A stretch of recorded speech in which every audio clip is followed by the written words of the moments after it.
Hello, Guardians. It is Ebontis. It is July 28th, and TWAB is here. Took a little while to get here this afternoon, but we do finally have one.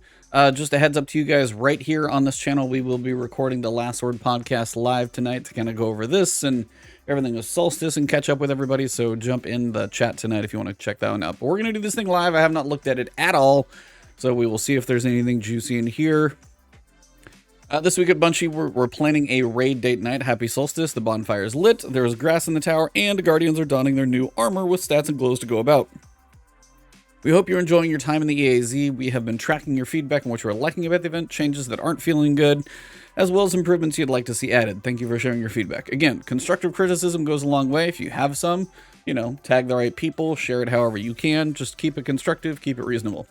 Got a busy TWAB planned for you today. As promised, we will be going over the launch date of the next raid, and we'll also be talking some matchmaking changes rolling out in Season 18 and Season 19. Season 19, I kind of figure, is going to be somewhat PvP focused, so keep that in mind. Raid date.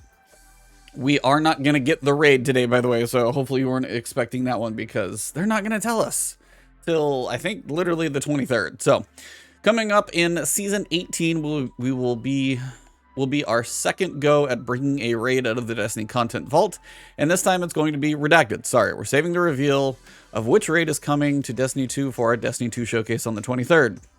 I called that one, so not surprised. We want to make sure you have the time so you can make arrangements necessary to be ready on day one. So, request off work, hire a babysitter, but don't skip school, please. Your education is important. The raid goes live 10 a.m. Pacific on the 26th.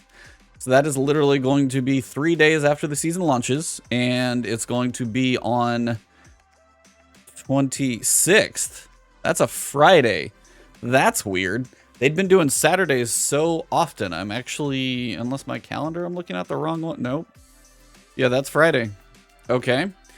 I'm going to say that seems weird. I don't know why they would make that call. Saturday seems to have been more inclusive for everybody for the 24-hour window.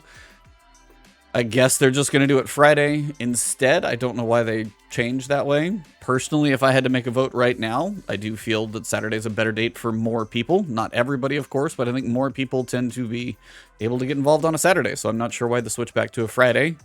Maybe we'll just see how it goes. Because this will be a raid that many of you already are somewhat familiar with, we will be changing up the world's first race a bit, similar to how they did Vault of Glass. The raid will launch with contest mode enabled for 24 hours.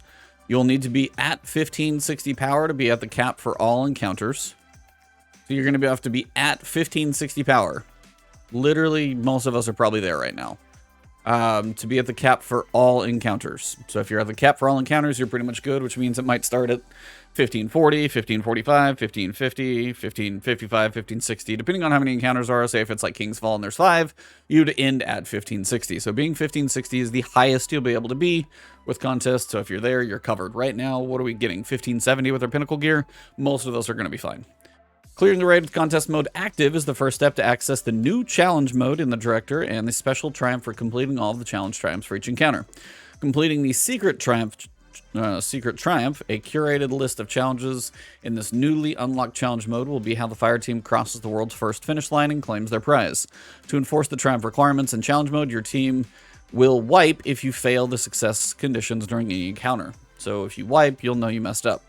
Challenge mode and the secret triumph will only be available for the first 24 hours, so make haste if completing it is on your bucket list. The first fire team to do so will be declare the world's first winner.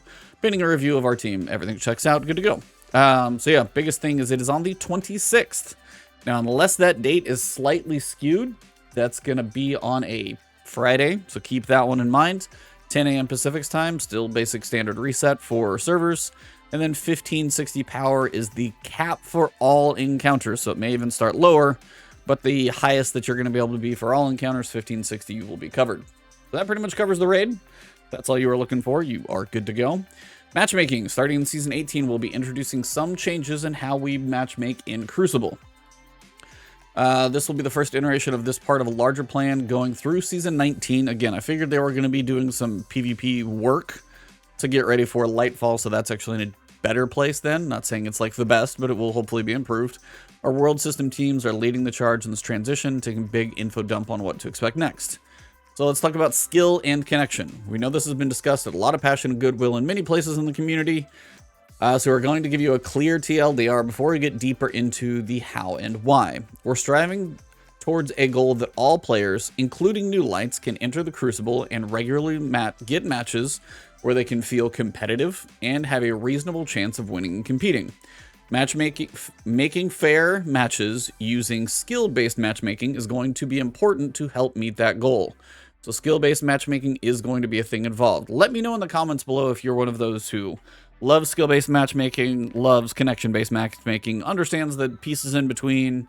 I'm always curious to see your guys' thoughts. Try and keep it civil in the comments, because I know SBMM and all that stuff gets a little crazy with everybody, so try and be civil. If you have a thought about it, keep it constructive. We're good. We are starting by implementing loose SBMM to the control playlist at the start of Season 18. Loose SBMM has a wider starting skill, similarly than survival, and should result in a match with a wider variety of players, while also eliminating some of the frustrations we see in our current system. Again, take a player who's like a 1 and a 10. They should probably not be in the same match, but if you have like 1 through 7 or 3 through 10, that may be like the range, technically. Just the biggest thing is getting rid of those outliers. A 1 and 2 should probably not be facing a 9 and 10. Just kind of a ballpark way to say that. Expect loose SBMM to expand to other playlists in future seasons as we tune what we consider a high-quality match by gathering real data and feedback from you. We are not planning to add it to every match-made Crucible playlist. Some will, some won't. We will continue tuning it until we are in a good place. We will report tuning updates regularly. We'll be implementing a form of fire team size preferred matchmaking in Season 19. That's probably one of the other things that's massively important, because if you take a group of 6 into control just for fun, there's nothing wrong with that. But if you're a team of 6, you definitely should be paired with like 2 sets of 3s or a 4 and a 2 or another 6 or maybe a 5 and then a solo. But the team of 6 should not be going against 6 solo players. That's just kind of unfair. A lot of what follows is pretty in-depth. Feel free to skip to the tuning section if you aren't interested in the details. We'll see how we can go through this thing relatively quickly, but we'll see. We developed some goals in which we'll be working with over the next few seasons. So a few would be 18, 19, likely 20 with Lightfall. All players, including new lights, can enter Crucible and regularly get matches where they can feel competitive. Already had that one. All players, whether solo or with a fire team, can find a place in the Crucible where they can play a variety of matches and have a reasonable chance of winning. We define reasonable as expected win rate between 40 and 60%. So yeah, flip a coin. Some you'll win, some you'll lose. Players are rewarded based on their skill and proud of their skill. Reserve a place for players who do not want to engage in the skill system. All right. Connection. There are 2 types of connections that are important. Connection to the game server, connection to all other players in the match. Dedicated servers is one of those things people would wish for. It's not the way the game is built. I know that would be a nice, quality of a life thing, but it doesn't seem like that's going to be coming for Destiny.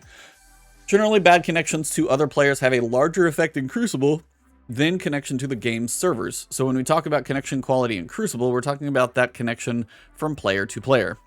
Lower quality matches result in jerky movement by other players, missed shots, or getting unexpectedly damaged or killed. When fire teams are spread across the globe, we pick a single player's latency to speed up finding matches. Match fairness. Ideally, all players in a match have a reasonable chance to win that match. Matchmaking speed. We always consider matchmaking speed as a key element. No one wants to wait 10 minutes between matches, no matter how perfect they end up being. That's fair, but it also doesn't need to be a magic 60-second window if 90 seconds makes your matchmaking a little better. Again, this is kind of the wait and testing that they're going to have to do. Skill. Joys of a bell curve. Throughout this TWAB, we will be using the term skill. In Destiny, that term refers to how we rate all players who participate in PvP on a scale of 2,000. Player skill is reflected in a graph that looks like this. Internally, skill is a combination of stats made up of your performance, kills, deaths, captures, round wins, revives, dunks, etc. that ranks you against all other players in a match. Each player's skill is compared against the skill of other players in a match. And we make sure skill adjustments for all players at the end of a match where the 2 rankings differ. There's also a confidence rating. The more games the system has seen you in recently, the more confident the skill adjustment is. In addition, stats mentioned above, skill encompasses all sorts of things: your reaction time / agility, how you approach fights, how well you know the map, how well you know your character, how well you build, the weapon, the armor, the mods, and all that stuff. You won't ever actually see a skill value in-game, and while we are currently... So this is a question. You won't ever see a skill value in-game. Will we ever see a ranking system like we've talked about on the podcast for like a competitive ranking system? I don't know. Still wishing for that one. Maybe on a falling star at this point, who knows? And while we are currently only using it to try to get fair matches in survival and elimination, we still track it for all modes, including Gambit. This gives us a reasonable starting point in new game types like Rift or Zone Control. Now, how do those skill numbers actually play out in game? Here's a good shorthand. If someone is 200 skill above you, you can definitely tell they are better than you, and they will win 75% of the engagements against you. The opposite is true if someone is below you. By the time you get to a difference of 400, the better player is going to win about 90% of the engagements, and then you get to a difference of 600, there's basically zero chance for the lower skilled player to win. Engagement should get fair the closer to the skill, obviously. Problem space. As we started looking at the competitive landscape in Destiny, we noted a few things. Outside of survival and elimination, the ability to influence whether your team wins or loses is actually out of your personal control if you are average skill or below, half of the population, or more. This can feel bad as the match outcome feels essentially random and you don't feel motivated to try and win. This has contributed to us de-emphasizing winning as a requirement to gain rewards in Crucible. Yeah, okay. The current landscape, that's an important line actually right there. This has contributed to us de-emphasizing winning as a requirement to gain rewards in Crucible. I mean, this is a tough thing. Everybody wants to be able to have access to all the loot, but if you have no incentive, no carrot on the stick, no incentive to win, what's the point in going in there in the first place? Hence why, you know, we've probably talked to death on the podcast about this, but it's the idea that there is an issue when you have no incentive to win. They even know that that's there, which is very strange. So I'm curious how this reads. Current landscape also allows brand new players to match up with some of the highest skilled veterans. That also is a problem. There should be a buffer. There should be a separation between those two players. They shouldn't even be close. This is the 1 in 10 example I was talking about. On the flip side, if you are highly skilled, you are often put on a team where it feels like you are carrying them and must constantly perform if you want to stand a chance of winning. This doesn't feel good for anyone either. Again, true. Like if a 10 is put on a team with like 1s and 2s, there's like 1, 2, 1, 2, 1, and a 10, and then there's like 5, 6, 7, 6, 7, whole bunch of other people out there. Yeah, the 10 cannot make up for the lack of the other ones. It's just not going to happen. So it does feel bad on both sides. That I get. In Control, the skill disparities on a team can be stark. Over 50% of matches have a skill disparity of 900 or more between the best and worst players, which is so significant that the outcome is already known before a single shot is fired. On the other hand, in Freelance Survival, 60% of matches have a 250 skill difference or less. This is much more reasonable. Survival's not a horrible playlist, honestly. Freelance is everybody solo. These wide variants in skill also lead to more mercy games than you would expect. For example, in Control, Control has mercy games that are... Damn. Time limit, you're looking at maybe 20%. Objective met for Control, somewhere between 60%. But I mean, if you see a mercy about 20% of the time, that's not small. 16%, 20%. Some part here in the middle definitely had a big chunk when something changed. Wide disparities in skill also exacerbate the other problematic elements. With widespread disparity in skill, trapping a single team in a spawn is significantly easier. With wide disparity in skill, it's more likely that most of one team is dead at the same time, freeing the other team to roam around, look for new targets, or capture objectives, whatever it may be. Because these extreme factors, no matter what your skill, it becomes hard to tell if you are improving or not. Was that a great play, or are they just a worse player than me? You may, quite reasonably, look for other stats to demonstrate how good you are. Kills, assists, deaths, KDA are great, but it's still unclear how good your opponents are. Given that matchmaking is dependent on a lot of factors, a KDA in a low population can mean a very different thing skill-wise than KDA in a normal high population. You can also check third-party sites who track ELO, a ranking system originally designed for chess with broad impact. ELO isn't something we track or use or validate, so it's use at your own risk kind of thing. If you can't tell we are improving, it's hard to be motivated. If you can't tell if you are improving, it's hard to be motivated. That right there, that line, this is why asking for like a ranked system like bronze 3, 2, 1, silver 3, 2, 1, gold, so like platinum, diamond, however you go up. If I'm in bronze 1 and I'm trying to get up to silver 3, I know I'm matching against players that are close to me. I know who I'm theoretically supposed to be trying to achieve to move forward. There's that sense of accomplishment. If you can't tell what you're fighting against, I got stomped on one time, I had a good time otherwise, was I on a good team, bad team? You have no way of knowing. I mean, it's completely random at this point, which is part of an issue. We know how we have to do something to solve these problems and more to get Crucible in a better place. We know we won't be able to address everything in one fell swoop in Season 18, but this will be the start of an ongoing process to improve PvP over time. I will say this is probably the most discussion over PvP matchmaking that we've had in a very, very long time, which is probably long overdue. But it definitely seems like there is a focus behind this again, which is a good thing. Match balancing. Once we match a group of players into a lobby, assuming we don't have any full fire teams, we try to split them up into balanced teams. Somehow that doesn't seem to work, though. If the player skills are somewhat random, the system has a tough time. We've tried several different algorithms here to mixed results. For the time being, we are hoping that reducing the skill variability in any given lobby will make this easier. Theoretically, yes. At the start of Season 18, we are going to start turning match fairness back up in Control, and only Control in Crucible. We want to start slowly to limit the number of playlists we consider when tuning matchmaking with hundreds of thousands of people. We can do some testing, but nothing can fully simulate how the population will be affected by these changes before we ship. We are going to be live tuning the matchmaking parameters over the first few weeks until we land on something that provides a better balance between fairness, quality, and speed. We will not be touching any other Crucible playlist during Season 18. Trials has no plans to be changed, as its matchmaking, elimination, and glory will still be used the same SBMM they have been using, and everything else we will still use the connection-based matchmaking that have been using for years. Hasn't been great for years, might want to get on that, but hopefully we will see it sooner than later. We are currently planning to make further adjustments in Season 19 based around the goals listed above, but rest assured, any major changes will be communicated in either a TWAB or a blog post as patch notes, all of that. Connection-based matchmaking is what most of the Crucible playlist utilizes to find matches that have the best possible connection quality. First, we identify a pool of available players with a good connection to you. Within that, we choose players with the very best connections. If we can't find players within that pool, we widen the variance in connection. We repeat until we find enough players and then break them out into equally skilled teams. In case you're wondering why you sometimes will see some similar people, this is why. If they base it off connection, you play at a similar time of night, you and other people, you're bound to bump into some of the same people. It's just going to happen, because the population can only be so massive.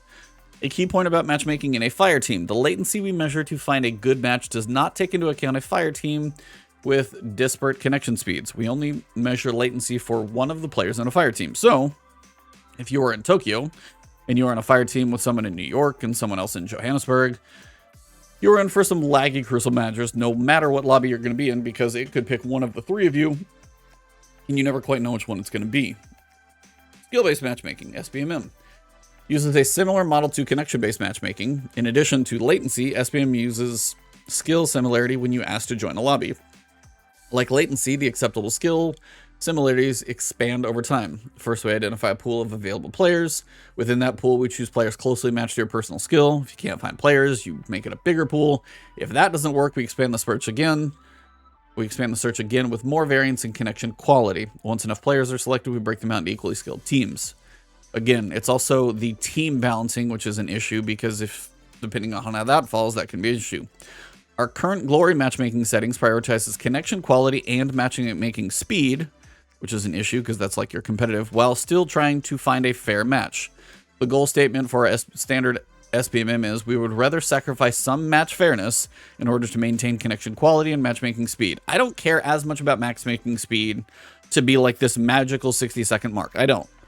Because if you play 4 matches in a row that suck, even though you got into them fast, you're not incentivized to play. If it takes you, like, instead of 1 minute, if it takes you 2 minutes to find a match, but each one of those matches is more worthwhile, personally, that would be something I would vote for. Let me know your comments and the thoughts. Obviously, I don't want to wait 10 minutes for a match, because then you're like, is there anybody out there? But 1 minute versus 2 minutes, I can probably manage that if, again, one of those things. Connection quality is important, but skill needs to be a factor of it too. Loose SBMM. Our initial version of Loose SBMM for the Control playlist is going to work a little differently. Starts with a wider acceptable skill variance, and then expands very slowly on both acceptable skill and connection quality at the same time. The goal statement for this new Loose SBMM is to start with a broad definition of match fairness and compromise on matchmaking speed Okay, good. See, this is what I wanted to hear. In order to keep the match fairness and connection quality high, we expect overall matchmaking times to go up, more so if you and your fire team are on either end of the skill curve, depending on the current population in your region. So times will go up if you're on the low, like if you're a 1 or a 10, you're somewhere in the middle, probably going to be a little more reasonable. However, we are hoping the trade-off for matches that aren't super sweaty or lopsided blowouts will be worth it. In my opinion, I would trade off, 60 seconds for 120 seconds. Seems a little better.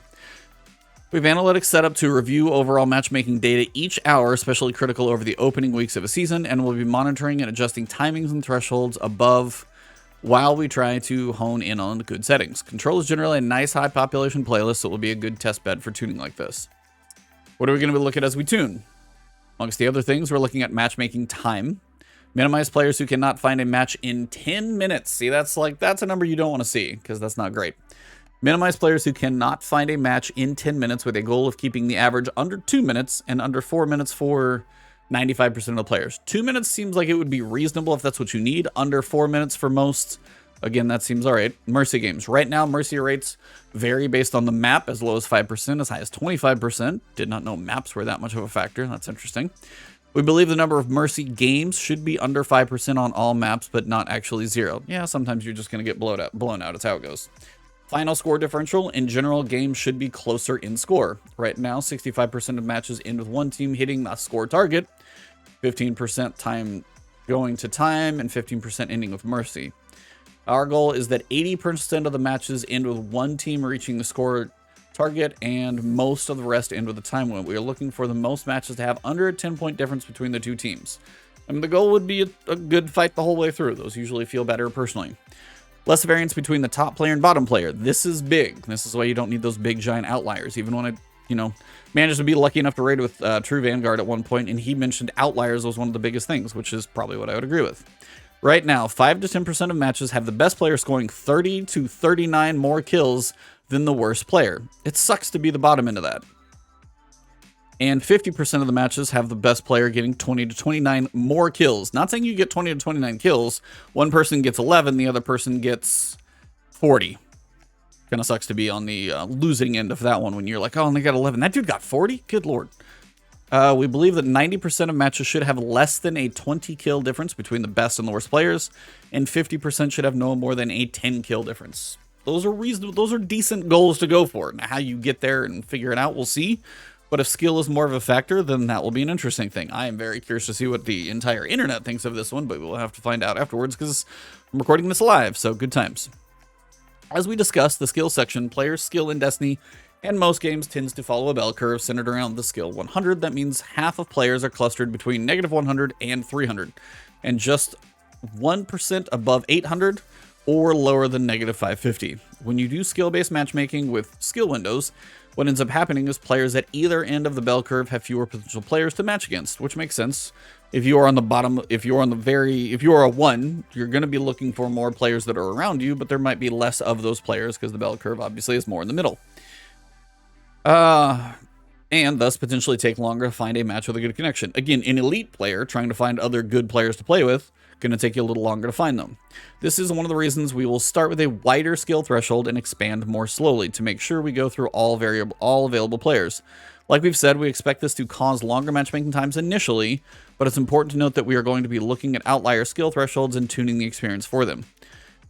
In a future season, we are hoping to introduce some technology that allows us to search within a wider skill variance based on your position and skill curve and keep matching times more consistent, with the downside of loosening some match fairness. See, it's kind of the balance. Like, they're worried about time to a point, and I get that. Like, you can't have forever matching. It just isn't going to work, but fairness does need to be somewhat of a factor in there, which is I'm glad they're starting with loose SBMM. It's kind of a reasonable way to phrase that.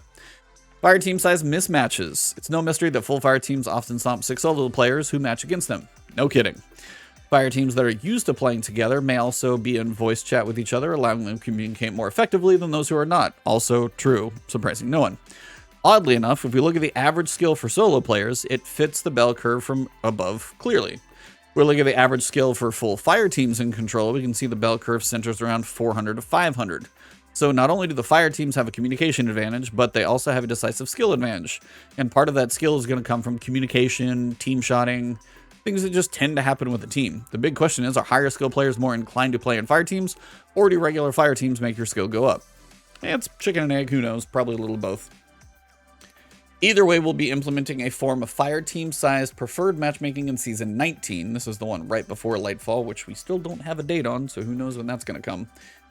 We will be sharing details about how it works closer to release. Our goal is for it to be utilized like skill. Sometimes I say strict requirement, sometimes as a loose one, or sometimes not at all. Further, if it allows us to eventually replicate the benefits of playing in a freelance playlist without having to split the population. Theoretically, you know, if the team is looking at 400 to 500 skill, then you're also going to be matching with some from probably stout players. You would be the teams now all of a sudden might pair up against the more elite solo players to kind of balance that equation a little bit.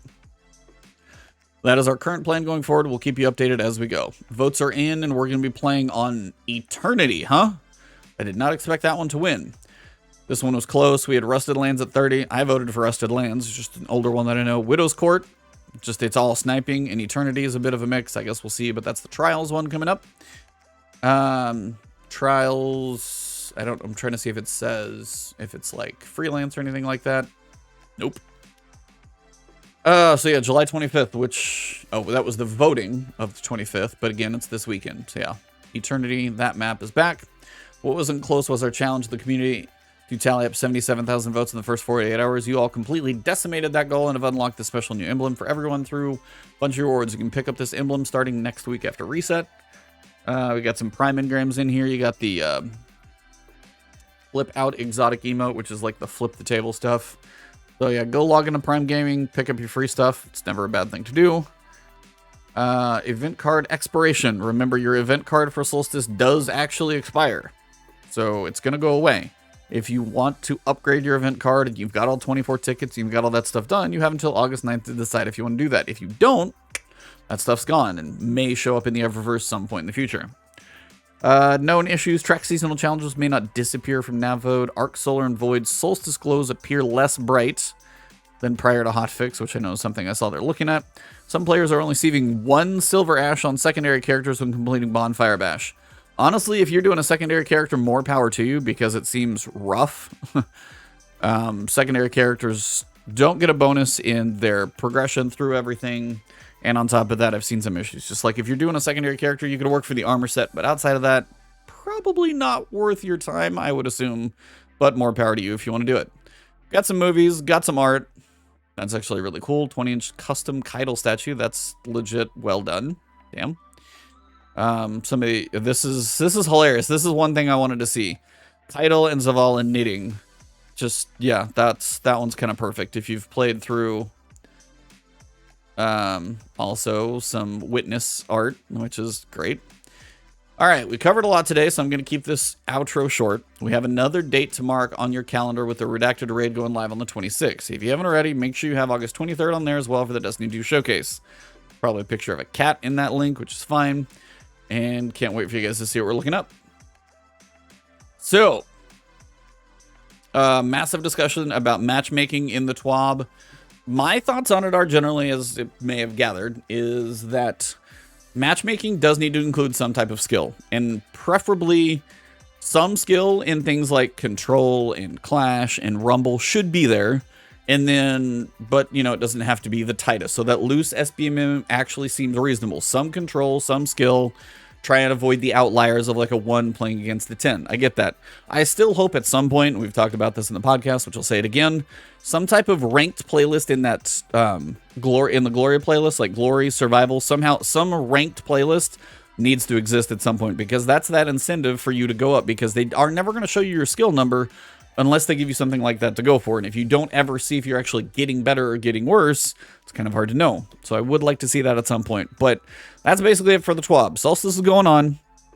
Raid is going to be on Friday at 10 a.m. Pacific. So odd day. That's literally like Zur Day. So should be a busy Friday going into the weekend. And we don't know what raid it's going to be until the 23rd, as I basically called on Twitter. So I'm not surprised at all. The showcase on the 23rd, I will be live probably very early that morning, unless it leaks the night before, so stay tuned to the channel. So if you do enjoy the content from me, hit that subscribe button, hit the alert bell. I know it's been a little quiet, but I'm not trying to just spam you guys with just garbage right now. But if I do come up with videos for you guys, I will be posting them up. But we are not too far away from, you know, Solstice is still going on. We got a couple more weeks after that to wrap up the season. We may get an epilogue, we may not, who knows? But that is all I got for you guys for now. If you want to find me on Twitter or Twitch, it's Ebontis. Right here, as I said, if you enjoyed it, drop a like, comment if there's, you know, you have an opinion about any of this stuff. I would be curious to see. Keep it civil, keep it decent discussion. Totally will be happy to read all of those. If you're a jerk, you'll be gone. So just remember that. Other than that, if you enjoy the content, hit that subscribe button, hit the alert bell. Those of your YouTube members or Patreon subs, thank you for the extra support. I'll see you guys soon.